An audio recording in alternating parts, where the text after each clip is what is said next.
একটা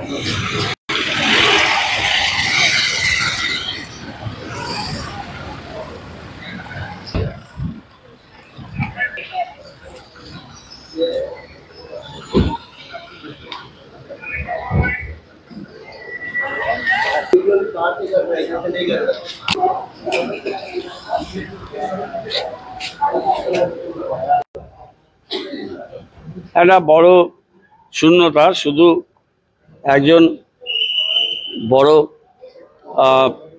বিখ্যাত প্রশিক্ষক নন, বিশেষ করে খেলোয়াড় জগতে, বিশেষ করে টেবিল টেনিসের ক্ষেত্রে তার যা ভূমিকা ছিল, তার হাত দিয়ে বহু জাতীয় আন্তর্জাতিক পর্যায়ে প্লেয়ার মান্টু এসছে, রাজা এসছে, গণেশ কুন্ডু, আরও বহু। পরবর্তীর দিকে তিনি বিশেষ চাহিদা সম্পন্ন ছোট ছোট ছেলে মেয়েদের, পলিশা থেকে শুরু করে সোমা, আরও অনেক সব নাম আমার এখন মনে আসছে না, তাদের তিনি প্রশিক্ষণ দিয়েছেন। আমি খুব ঘনিষ্ঠভাবে ওনাকে দেখেছি ছোটবেলা থেকে। এদের ক্রিয়াকলাপ, খেলার প্রতি ভালোবাসা, এগুলো দেখেই আমরা শিলিগুড়ি শহরে বড় হওয়া। মাননীয় মুখ্যমন্ত্রী তার প্রতি খুবই শ্রদ্ধাশীল ছিলেন দিদি, এবং বঙ্গরত্ন ক্রীড়াগুরু এবং ক্রীড়াগুরু সম্মান তিনি তখন ফ্লাইটে গিয়ে উঠতেও অসুবিধা হচ্ছিল ভারতীয় ইন্ডোরে, সেই পুরস্কারটা তিনি নিয়েছিলেন।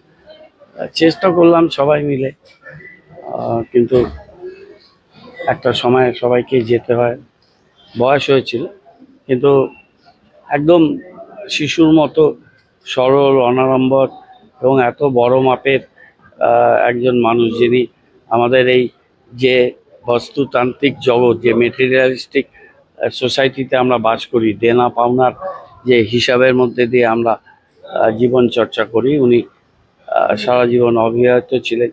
ক্রিকেট, টেবিল টেনিস এবং খেলাধুলোকেই নিয়ে তার যত ভালোবাসা, আবেগ, এবং ছোট ছোট ছেলেমেয়েরাই তার সন্তান সম ছিল, যাদের নিয়ে তিনি সারা জীবন কাটালেন। রেলে চাকরি করেছেন, কিন্তু ডেডিকেটেড ছিলেন টেবিল টেনিসের প্রতি। একটা বড় শূন্যতা, ভারতের এই শূন্যতা পূরণ হবে না, এটা আমরা জানি। তার প্রতি আমরা শ্রদ্ধা জানাই, মাননীয় মুখ্যমন্ত্রীও শ্রদ্ধা জানিয়েছেন তার প্রতি। আমাদের রাজ্য সরকার আমাদের ক্রীড়া ক্ষেত্রে বাংলার এবং ভারতবর্ষের একটা বড় ক্ষতি।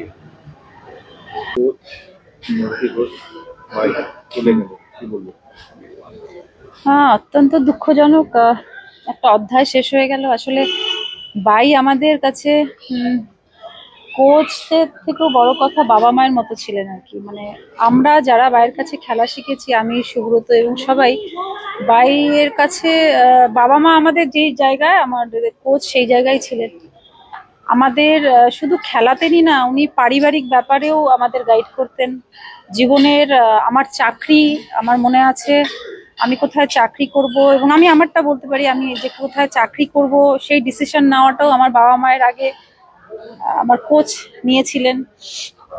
আমার যখন ফার্স্ট টাইম আমি ন্যাশনাল চ্যাম্পিয়ন হই, প্রথমে আমার সাউথ ইস্টার্ন রেল এবং ইস্টার্ন রেলওয়ে থেকে আমার অফার আসে, সেই ডিসিশনটা আমি কোথায় জয়েন করব আমার কোচ নিয়েছিলেন। তার পরবর্তীকালে আমি কোনখানে যাব সেই ডিসিশনটাও আমার কোচের। খুবই দুঃখজনক এবং অনেক স্মৃতি, মানে বলে শেষ করা যাবে না। আসলে ছোট থেকে বড় হয়েছি তো ওনার হাতে, এবং আজকে আমি, সুব্রত, আমরা সবাই যেখানে আছি, যেই জায়গায় দাঁড়িয়ে আছি, যেখানে চাকরি করছি, সবই ওনার জন্য, ওনার আশীর্বাদ। আপনি কত বছর বয়সে আমি বাইরের কাছে যখন খেলতে আসি, আমার তখন বয়স 9 কি 9.5 এরকম। এবং আমার শুধু আমি না, আমার বাড়িতে যতজন আমার আত্মীয় স্বজন, জ্যাঠতো ভাই বোন, আমার নিজের দিদি, আমার ভাই, নিজের ভাই, তারাও সবাই বাইরের কাছেই, মানে বাবলি পিসির কাছেই খেলা শিখেছে। না শুধু তাই নয়, আমি যে পাড়ায় থাকতাম, দেশবন্ধু পাড়া, সেই পাড়ায় এমন একটি বাড়ি নেই যেখানকার কোনো না কোনো ছেলে মেয়ে ভারতী ঘোষের কাছে টেবিল টেনিস খেলেনি। ওই পাড়াটার এই জন্য নামই ছিল দেশবন্ধু পাড়া, এবং সেই পাড়ার মধ্যে সবাই যে কোনো না কোনো দিক দিয়ে ভাবে সে টেবিল টেনিস জানে, আর তার কোচ ছিলেন ভারতী ঘোষ। অত্যন্ত বেদনাদায়ক ঘটনা। এই মাঝখানে বাজেট অধিবেশন বা এই সময়টায় আমার সাথে যোগাযোগ না থাকলেও তার পূর্ববর্তী আমার সাথে ওনার যোগাযোগ ছিল। উনি স্পেশাল চাইল্ডদের টেবিল টেনিস শেখাচ্ছিলেন এবং তিনি সেই নিয়ে বিভিন্ন ধরনের আর্জি আমাকে জানিয়েছেন এবং আমাদের শিলিগুড়ি বা বৃহৎ অর্থে পশ্চিমবঙ্গে টেবিল টেনিস এবং ভারতী ঘোষ দুটো নাম একে অপরের সাথে জড়িয়ে রয়েছে। আমি ব্যক্তিগতভাবে তার প্রতি শ্রদ্ধা জ্ঞাপন করছি, তার পরিবারের প্রতি সমবেদনা জানাচ্ছি। আমি এখনই খবর পেলাম, আমি অবশ্যই এখনই গিয়ে ওনার ওনার দেহে বা ওনার মরদেহে শ্রদ্ধা জ্ঞাপন করতে আমি এখনই ওখানেই যাব। টেবিল টেনিসের অভিভাবক এবং মহিরুল ছিলেন। ওনার হাত ধরে একের পর এক জাতীয় চ্যাম্পিয়ন, অর্জুন অ্যাওয়ার্ডি বেরিয়েছে। ফলে ওনার শূন্যস্থান পূরণ করা সাম্প্রতিক ভবিষ্যতে খুবই কঠিন। আমি আশা রাখি যে বর্তমানে টেবিল টেনিসের সাথে যারা যুক্ত আছেন তারা ভবিষ্যতে নিশ্চিতভাবেই তার পরিপূরক হয়ে উঠবার চেষ্টা করবেন। তবে ভারতী ঘোষ হয়ে ওঠা আর কারো পক্ষে সম্ভব কিনা এটা আমার মনের মধ্যে এই নিয়ে অবশ্যই প্রশ্ন রয়েছে। ওনার আরো সম্মান পাওয়া উচিত ছিল। সম্মান যদি আক্ষরিক অর্থে বলা হয় যে সরকার প্রদত্ত বিভিন্ন পুরস্কার, এই সম্মানের পাশাপাশি আরেকটি সম্মান আছে, সেটা হচ্ছে মানুষ। উনি মানুষের যে সম্মান পেয়েছেন আমার মনে হয় না আর কোনো সম্মানের আলোয় ওনাকে আলোকিত হওয়ার প্রয়োজন। ভারতী ঘোষ আমাদের শিলিগুড়ি তথা পশ্চিমবঙ্গের টেবিল টেনিসে একটা অমর প্রদীপ হয়ে তিনি জ্বলে থাকবেন। तो जैसा कि हमने आपको बताया कि पश्चिम बंगाल और खेल जगत के लिए एक बेहद शोक का खबर, एक मातम भरा खबर, जैसा कि भारत की और पश्चिम बंगाल की एक बेहतरीन खिलाड़ी, नेशनल और इंटरनेशनल एक प्लेयर, टेबल टेनिस की रानी, पश्चिम बंग रत्न जो कहे जाने वाली भारती घोष थी, उनका निधन हो गया।